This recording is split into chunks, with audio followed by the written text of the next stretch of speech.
వంటి చరిత్రలో చిత్రాలు చాలా గొప్ప విచిత్రమైన విషయాలు ఎన్నో ఉన్నాయి ఇక్కడ ఈ ఊరికి.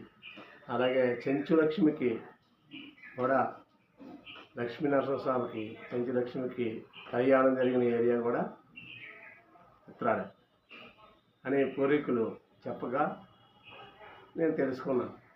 అప్పట్లో అనేవారు పెద్దలు, కథలుగా చెప్పుకునేవారు. మా చిన్నప్పుడు మా తాతయ్య గారు, మా నానమ్మ గారు కథలు చెప్పేవారు.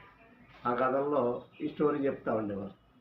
ఇంకా ఎంతో చరిత్ర ఉంది, కానీ ఇవన్నీ మనకు గుర్తు రావాలన్నా, మనం తెలుసుకోవాలన్నా ముందు ఈరోజు శనివారం చెప్పుకోవడానికి కారణం ఏంటంటే, తెల్లవారుజామున 3:30కి జ్ఞానంలో కూర్చుంటే స్వామి శ్రీపాదవల్లభ స్వామివారు ఇదే రూపంలో కనిపించి నేను